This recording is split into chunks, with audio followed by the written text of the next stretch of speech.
Yo, yo, yo, what's going on, fam, out there? It's your boy Tahir Johnson, and we're back with another episode of the Cannabis Diversity Report.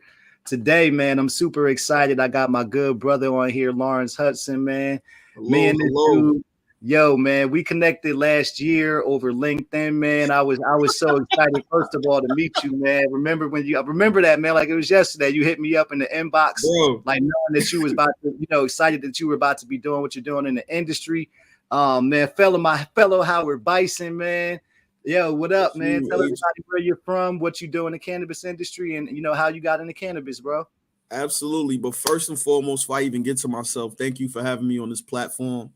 It's an amazing platform. A lot of great information, a lot of great guests. I'm blessed and honored to be, part of the many people who have already attended this podcast and are going to attend this podcast. So first and foremost, thank you. And with that LinkedIn thing, yeah, as soon as I found out we was working together, I said, all right, let me go hit up bro on the LinkedIn and let's at least start getting it popping because I already had a feeling we start doing great things together. So that's Absolutely, fine. man. But about me, well, as y'all know, my name is Lawrence Hudson.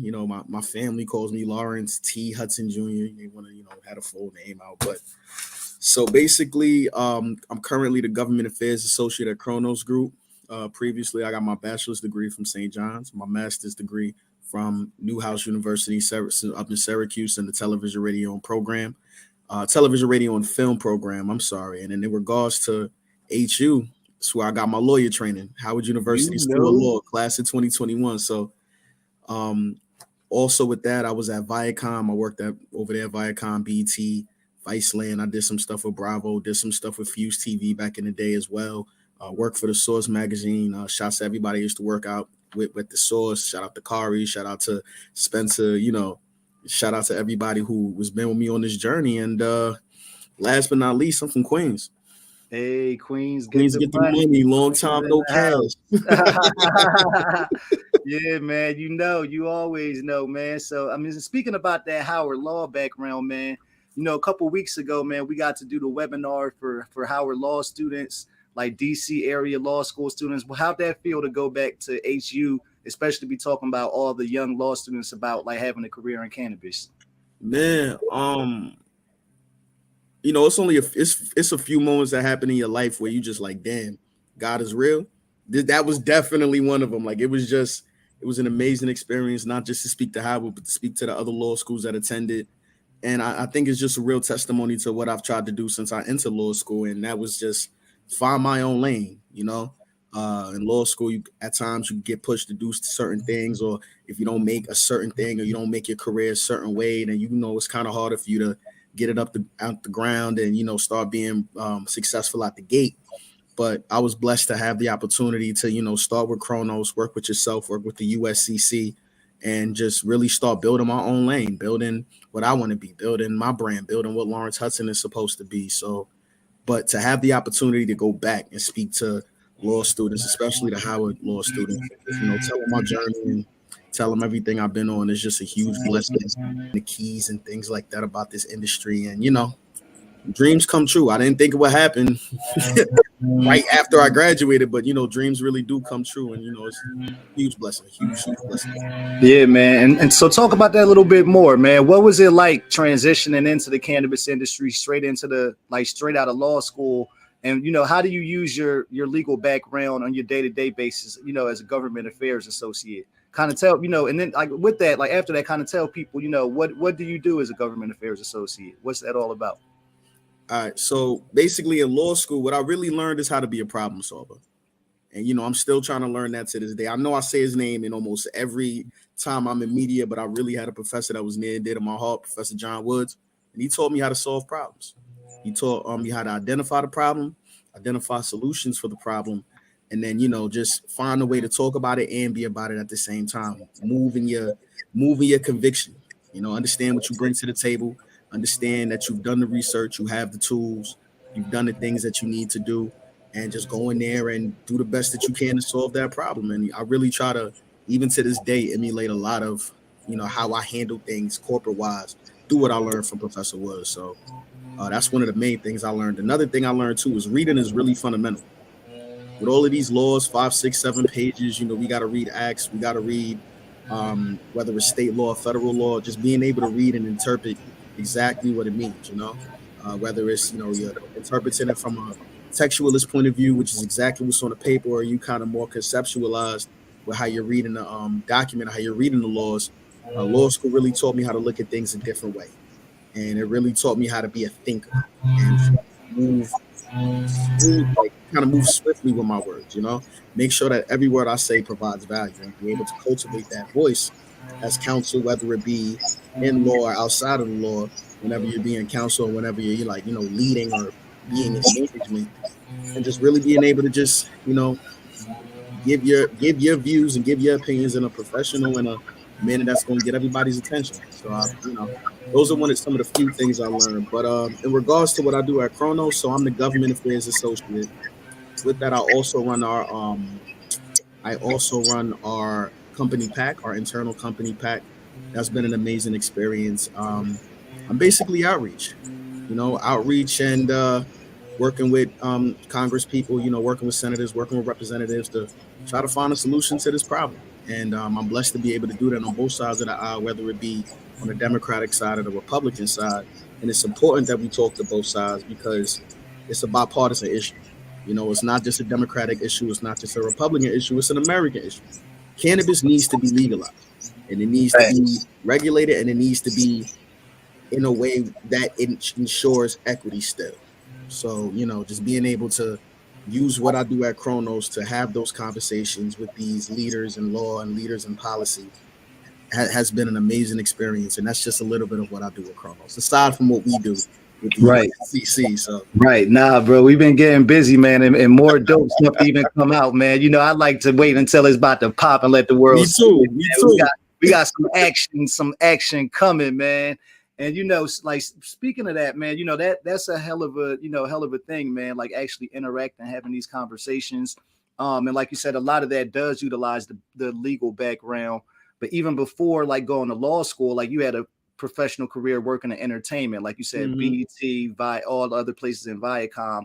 Like what did you learn in that, that entertainment industry experience, and how do you use that in your, how do you use that? How's that help you in your job now? So when it comes to entertainment, and I mean this with absolute love, it taught me how to work and control chaos. No matter how much we plan things or no matter how much we put things together, no matter what times it says on a call sheet or what times we have to be there or things that are scheduled, whenever they're scheduled, things are always going to change. So you got to find a way to be consistent and be controlled in that chaos. You kind of can't get flustered. And, you can't allow certain no's or certain obstacles to stop you from the production getting finished at the end of the day. That's the most important part, making sure it's something clean and it's something clear to put on television or to put on social media, whatever platforms you decide to use.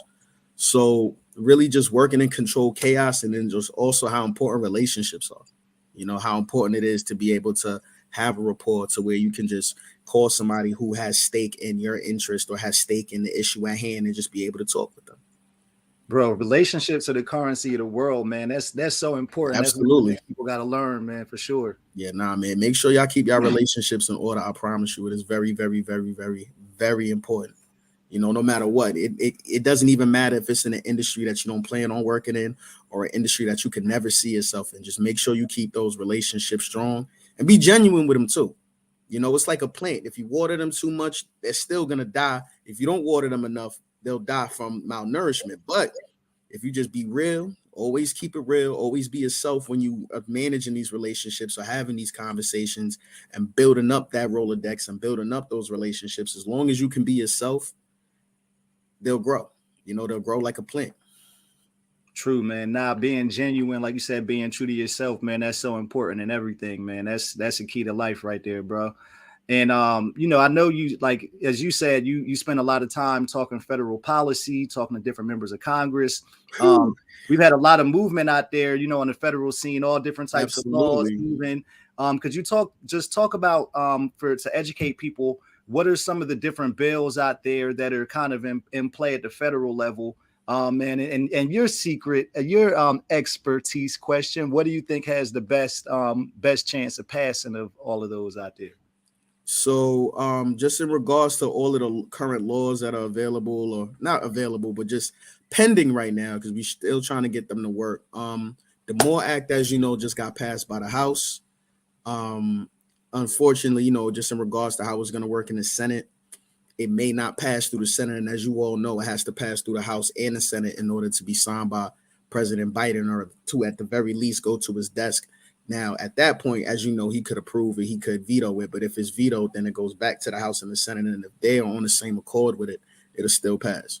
So, you know, right now we're just trying to garner that support for the MORE Act, do as much as we can, try to inform and, you know, just have communications with both sides, see what can be worked on, see what could be better, and just, you know, to continue to advocate for our industry. But aside from the MORE Act, I think one that's near and dear to my heart, because I just understand how businesses really have been impacted by the lack of this, is the Safe Banking Act. The Safe Banking Act is absolutely essential to the cannabis industry. Whether you're a big MSO or, you know, you're somebody who's opening up a dispensary, or somebody who's just trying to open up their own grow and things like that. Due to the fact that cannabis is still federally illegal, a lot of banks, you know, shy away from that, which takes away opportunities to gain capital, and it takes away the opportunities for legitimate cannabis industries or legitimate cannabis companies to be able to, you know, of course, I'm trying to use my words carefully. I don't want to be wrong. I know like 3-4 of my con laws. Yeah, and of course, I know you got to what's the, you know, can't get a top secret info, but hey, Professor Worthy, I promise you I'm still reading. I promise you. That's why I'm being confident. But due to the fact that, you know, it's illegal, banks shy away from it. And due to the fact that banks shy away from it, you know, there's not that many opportunities for funding. Now you have state banks, you have credit unions that are into it. But, you know, at any time, because it's a Schedule I drug still, which is something else that we really need to change, you know, banks kind of shy away from that. And that just doesn't take away from all of the industry. It disproportionately affects minorities in the industry. It's already hard enough for us to get funded. You know, right. It's already hard enough for people like you and I to walk into a bank or to walk into somewhere, you know, see if we can gain capital for something. And when the banks that you can go to are limited in that, it's very difficult to really grow your business from the ground. One of my mentors, in a sense, you know, they can't even have their own personal bank accounts at this moment because of everything that's going on with the discrepancy between federal law and state law and things like that. So safe banking is extremely, extremely important. And then now for the one that I know everybody has heard about, the Cannabis Administration and Opportunity Act. That's a big one, man. You know, that it was supposed to come out sooner than it is, but you know, from what we're hearing, is gonna come out in August. But I actually think that that's good because, you know, I know that Schumer said that he wanted to have the opportunity to speak to some Republicans and have some dialogue with them about it, and I think that's important because, like I said, this is a bipartisan issue. It isn't a Dem issue. It isn't a Republican issue. It's a life issue. It's an American issue. It's a economy issue. It's a commerce issue. It's a social equity issue. And, you know, both sides of the coin have to be able to come together and solve this problem. And, you know, I know that what we hear is, oh, well, you know, we got inflation, gas prices, Ukraine, things of that nature, stuff like that. And I understand that those are priorities. But when can Americans not handle things at one time? You know, that's what we're built upon. We were built upon, you know, fighting a war to establish us as a nation, as well as writing our Constitution, as well as writing all of these things that made America what it is. So we've always had the ability to multitask. And, you know, we have very bright members on both sides who can't go into Congress and not be extremely intelligent. There's no way that's possible. And I know, you know, you have the social media jokes and things of that nature, but let me be clear. If you make it to Congress, you know what you're doing. You know how to do something right, and you know how to get in the door. So, you know, and like you said, it's bipartisan now at this point. Exactly. You know, even a Republican, you know, Nancy Mace with her bill, Republicans putting out legalization bill. And just to kind of peel back on the previous question you asked me, I think that one of the most important aspects of my job is just education, you know, offering Cronos and offering what we have to be an ally and to be an asset. If you have any questions about the industry, you can contact us. You know, I've had conversations with staffers just in regards to policy. You know, we'll go back and forth.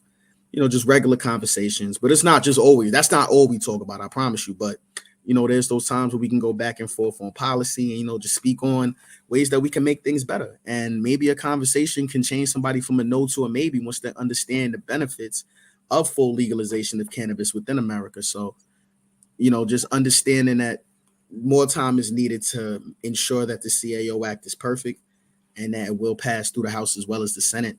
And, I understand my mother and my grandmother always told me later is greater, Absolutely. So even though we may not have something dropping now regarding the CAO Act, we know it's coming. We know the team that's writing on it, the team that's working on it is working extremely hard on bringing it together. And we know that I just have a feeling that, once dialogue happens and with all of the GR efforts from all of the big companies, as well as the social equity organizations, I feel like we'll get to something good. I feel like there'll be a good conclusion. So, but, I just got to stay steadfast in my advocacy as well as you, as well as everybody else in GR, and we'll make it happen. So the 3 acts that I'm really focusing on right now, just in regards to this podcast, is the Cannabis Administration and Opportunity Act, which is known as the CAOA, the Marijuana Opportunity Reinvestment and Expungement, the MORE Act, and Secure and Fair Enforcement Banking, which is known as Safe Banking. So nice, man. Those are all big ones, man. And as you said, man, I know how it feels for me. But you're on a regular basis, you're engaging with members of Congress, you're in the room with executives from, biggest companies in the industry. How's it feel for you as a young brother, as a young Black man, as a purpose, to be doing the work that you're doing? We need to be in the room. We need to be in a room. You need to have people of every culture, creed, and color in a room, to kind of just understand what everybody in America is going through. Not everybody's experience is the same. So, I consider it a blessing for me to be able to get in these rooms with both Democrats and Republican members and just be able to have conversations and speak. And, I try not to let the moment influence my thinking. At first, I'm not going to lie to you, my first or second meeting, I'm like, wow, I'm a young Black man about to go in these offices and talk about cannabis. So, it was kind of a fear at first, but I found my voice, just an internal thing that I'll tell, everybody listening. I spent my first month and a half at Cronos just listening. Listening and learning, bro. That's that. You say that again, bro. Just listening and learning. And this is coming from somebody who used to get in trouble all the time for talking too much. So, but I took that time. I really just learned. I wanted to learn our values. I wanted to learn the pillars of our advocacy. I wanted to learn what was important to us, what was important to the industry, what was important to the trade organizations that Cronos is a part of, what's important to my boss, Pete, who really is showing me the way on how to maneuver in the space. And any chance I get, I thank him for that as well. But, just kind of understanding, developing your voice before you speak. I found that to be the most important thing I have done at this job. And it's possibly one of the most important things I've ever done in my life. Being patient, building that voice so that anytime you use your voice, it provides value. For sure, man. So I just move with confidence and understand that I've done the work. I've done the research. I'm just as informed as everybody else in this room, no matter how they look, no matter, backgrounds, no matter upbringings. We all know the same things. It's not like you confidence, man. That's what they teach you. Man. You go on show, man. I know my stuff, man. I'm telling you, man. From 2L, 1L, I didn't know nothing. Let me be clear. Like 1L, I ain't know nothing. It was a huge struggle. 1L. It's hilarious when I think about it and I look back at it. But that's why I learned how important cultivating your voice is at Howard. Syracuse I always say this. Syracuse taught me how to tell a story. Howard taught me how to use my voice to tell a story. You could just read the page and things like that. You can do that. You could be media trained and everything. But Howard gave me that confidence. Howard gave me that, not just the confidence within myself, but the confidence within my abilities, my knowledge, what I've done, how much work I've put in to be brought to the table. Right. And that allows me to, I don't see any people in the room. I'm not seeing people as, okay, it's a whole bunch of white guys and me. No. A whole bunch of white people and me, a whole bunch of, different races of myself. I don't look at things that way. I look at things as everybody has the same amount of education here. Everybody has done the same reading. Everybody understands the problem and how can we solve it? That's how I look at things. Because at the end of the day, the law still got to be put on paper, and paper is basically a white sheet with black writing. Yeah, you know, no matter who's in the room writing it, that's what it is. But it's important to have, I think, my input and what I've seen in the world, and you know how I've seen people disproportionately affected by archaic laws. I feel like it's important to have that voice in the space. But Howard let me know I could be in any room and shine. For sure, man. You know what Jay-Z said? I could be on anywhere on God's green earth. I'll triple my worth. Triple my worth, absolutely. I will not lose. That's the anthem. Howard really gave me the confidence that I have now, not just to be good at what I do, but to be great at what I do. And I'm really thankful for education. Hey man, and since you mentioned Hove, man, let's take it to the States, man. You know, you're from New York City, man. Yes, you know, how's it feel as a New Yorker, man, to see like cannabis to see cannabis legalized out there, bro? I have a lot of colleagues. I have a lot of friends. I have some family that's been arrested for cannabis. You know, back in the day, people, you know, used to be in the park or be at their house and things like that. And just the smell of smoke could cause a huge issue, you know, for something that shouldn't have been illegal in the first place. And, you know, one thing I'm going to do is, just before I get back into this question, I'm going to tell you to get a book. It's Marijuana by John Hudak. It really taught me how the laws went and why this plant shouldn't have been illegal in the first place. And my boss gave me that, so it gave me an opportunity to really get a head start in the game when I first started. But to see how far New York has come is absolutely amazing. And not just the fact that cannabis is legal in New York, but there's a conscious effort to ensure social equity into that space and to kind of give restorative justice to those communities that have been disproportionately affected. It's an amazing thing. And having my city be on the forefront of that, having my city be on the forefront of ensuring social equity in the cannabis space is exciting. It's exhilarating. It gives me a lot of energy to be able to continue to advocate, because I see what New York is doing, and I'm really, really proud of my city. I'm really, really proud of what we've done. I'm proud of what I've heard that New York is about to do. And, you know, I'm just really looking forward to see how the space grows the New York way, because we full of hustlers. Yeah, you said the New York way. Yeah, that New York get a hold of something. It's definitely different. You take it to the next level. All you need to give a New Yorker is an opportunity. You don't even need to give us seed money. All we need is an opportunity, and we'll be able to shine and do what we need to do, whether it's marketing, whether it's product, whether it's whatever. And if you create an avenue to do that legally, and to let people who may have previously gotten in trouble for cannabis or previously didn't want to touch cannabis because they were, you know, rightfully so concerned about the previous laws, given an opportunity to allow innovation in a space as big as this, which is a growing industry, I feel like is amazing. And I want to salute to New York and salute to everybody that's a part of really making that happen. And thank you. Yeah, man. Shout out to New York, man. The legislators, the regulators. I appreciate y'all intentionality, what y'all are doing. Looking forward to seeing it. Since from Jersey, you know, across the bridge. Y'all right there. Jersey, we are killing it, man. New Jersey that issued 100 licenses already. Social equity joints, you know what I'm saying? Like, no, y'all start tomorrow, right? Y'all start tomorrow. The stores open up tomorrow. Tomorrow, yes, man. The 21st legal weed is available, man. I'm sick that we missed 420, man, but it's here. Adult use. Shout out to everybody that'll be celebrating. I'm not going front to 420. It was smart because the day after is going to be less traffic on the road. So I understand why I was done. Understand why I was done. You know, they wanted to, because it's going to be 420 celebrations anyway. Hey, and it's always 420 somewhere anyway. You know what I'm saying? There you go. That's exactly what it is. But I'm excited to see what your state is doing too. Y'all been making some moves, and to kind of just see the industry develop there. I'm really excited to see it. And I'm excited to see what you do there. You know, that being your home state, I know you have some involvement, and I know you're going to be doing some great things in that space as well. So I'm really just excited to see how the New York and New Jersey market matures. Honestly. Oh man, we definitely got some wave in New Jersey, man. You know. I'm trying not to say nothing, man. I guess not to say, man. You know what? I guess man. You know, I don't like to make it about me, man. It's about the guests, man. But it is a big moment, man. Talk your talk, man. Talk your talk. Tonight, man, at 8:00 p.m. Make sure y'all tune in to NBC News, NBCnews.com, man. It's going to be an amazing story, me and my family talking about the business I'm doing in New Jersey, man. So make sure y'all tune in. But back to me, I mean, back to you, This brother. why we call each other Kobe and Shaq, Hey, bro. You hey, that man, L, you already know. You gonna make me do it, make me say it, bro. This your interview, man. You brother, gonna make me do listen, it. you got me on the special 420 episode. I think this just a win.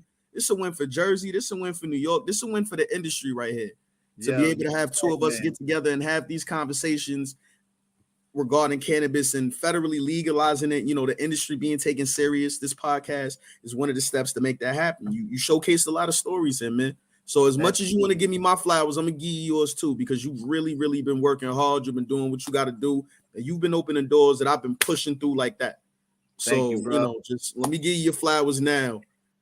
On Appreciate 420. it, man. Well, speaking of 420, man, what's the vibe, man? What you got popping for the day and the week, the festivities? What's happening, man? Man, U.S. Cannabis Festival on Saturday. Hey, the festival's gonna be lit. Policy Summit on Friday. Shout out to Carolyn. She's doing such a wonderful job in organizing everything and getting things together. So you'll see me there Friday and Saturday. Today there's something at the Eaton Hotel that I'll possibly be attending. As you know, it's 420 week at the Eaton right now, and it's really, really good. It's really amazing. And you know, not to get too much into my personal business, but you know. 420. Yeah, man. You know, what's understood doesn't have to be said. Shout out to that, man. Yeah, what's understood don't got to be spoken. I know what you mean, as they say. But yeah, man, shout out to Caroline National Cannabis Festival. It's definitely going to be lit, man. Looking forward to everybody there, man. Oh, you saying that like I'm not going to see him there. That's the funny part. No, you know we turning up, bro. You saying that like I'm not going to be we not riding there together. Oh, man, you know we going. It's the wave, man. I'm looking forward to it, man. Oh, you know, man. Just want to let the people, know what's popping, man. You'll see us there. You'll see us there. Please, no autographs. Right. Yo, man, L. So tell me, bro, it's been a pleasure having you come through and rap with me on here, man. Pleasure been all mine, bro. What advice, again, as a young black man out here, what advice do you have for other brothers and sisters, whether it's attorneys, people that want to be in, just brothers and sisters that want to get in the industry, bro, from what you've learned being here? What would you share? No matter what anybody tells you, you do not have to change to belong. Your culture is important. Your history is important. Your upbringing is important. The personal experiences that you've had in your life, whether it's regarding cannabis or anything else, that matters. And this isn't just advice for, people in the cannabis space, but just us in the space in general, just black people in general, Our voice is loud and we have an opinion that needs to be heard. And we need to do everything we can to make sure it gets heard. But when we get into these spaces, I understand, it might seem as if a big moment, but I just genuinely believe that at the end of the day, we all bleed the same blood. So why would I be intimidated? Facts. No matter who I speak to, I understand you human, I'm human. We here to talk about an issue and let me advocate the best I can because I know I belong in the space. And so just my main piece of advice and my main point of advice that I would like to give to everybody is you do not have to change who you are to belong. And I mean that. And don't let anybody tell you that you don't belong anywhere. For sure, man. Hey, drop some gems on them, man. Be authentic. God is love. Hard. God is love, Reverend. Hey, keep God first. Amen to that, bro. That's real. Remember when Rev Ron was in the bathtub with the close it out. That got ended on some Queens in the bed. Also, I know we've been talking about. I know we brought up Jay-Z. We've been talking about Queens. I just want this to be on public record. My favorite rapper is 50. I just want that to be on public record. So no matter what, 10, 20, 30 years from now, I want them to go back. And if they ever ask me who my favorite rapper was or is always going to be 50. It's always going to be 50. Hey, 50 is legendary, and of course, how could it not be 50, man? Absolutely, Lloyd Banks, Tony Ayo, classics, man, and RIP to DJ K Slay, man. Absolutely, the Drama King, rest in peace. Oh man, he had me listening to so much music I wasn't supposed to back in the day. I think he got me him and Flex got me in trouble a lot of times as a kid. And I wasn't, I was up late because the drama hour was like 11, 12, 1 a.m. back in the day. So oh man, thank you for letting me get that off though. That felt really, really bro. good. Nah, bro, you gotta represent, man. That's what this is all about, man. And Absolutely. and let the people know, how can everybody get in touch with you, man? Where could they find you on social media, online? Anybody that wants to reach out to you for advice or whatever. Oh man, so okay, hold on. Let me make sure I get everything right because I want to give y'all the right information. Because please reach out. I know I'm busy, but any opportunity I get to try to, be able to reach out or to be able to help out anybody, I'd be more than happy to always. I'm in the door and I'm trying to get as many other people in the door with me. If you want to be in the space, put in the work. You are capable, and you'll do a great job. So any way I could open a door or any way I could make a connection, please let me know. So my Instagram is LT Hudson 91. Yeah, LTHUDSON, like the river 91. And then my LinkedIn, Lawrence T. Hudson. And then you know what? Well, I'll find a way to put my email in my social media so that if anybody wants to email me and ask a question, they'll be able to do so. But please consider me a resource. I want to be able to help in the space. Tahir helped me get in the space, and I want to be able to do for people what Tahir's been doing for me. So again, thank you. Again, shout out to Cronos, doing such a wonderful job, and I'm thankful for them putting me in the space. Shout out to Pete as well. He's really, shown me the ropes and allowed me to be myself in the space, which really, really helps when you have something where you have to be in a lot of faces and have a lot of confidence in every conversation that you have. Love you, moms. Love you, grandma. Appreciate you, bro, man. You're a young legend in your own right, man. Less than a year in the game, man. We're looking forward to seeing all this stuff you're going to accomplish, man. I'm trying to be rookie of the year. No Ben Simmons. Hey. All right, bro, be easy, man. We tap in. You too, man. I'm gonna talk to you probably after this soon, man. Have a good one. Thank you again for having me on this space, man. And like I said, I want to give you your flowers too. You've been working hard, my brother. You've been working hard. And I know everybody proud of what you're doing. Make sure y'all tune in 8 p.m. NBC News. Make sure y'all tune in. Hear what he got to say to the people on the news, man. This is major, my brother. This is major. Yeah, man. Let's get it, bro. Appreciate that, man. Love you, bro. Love you too, man. It's been an absolute pleasure. And I'm going to see you in an hour. Yeah.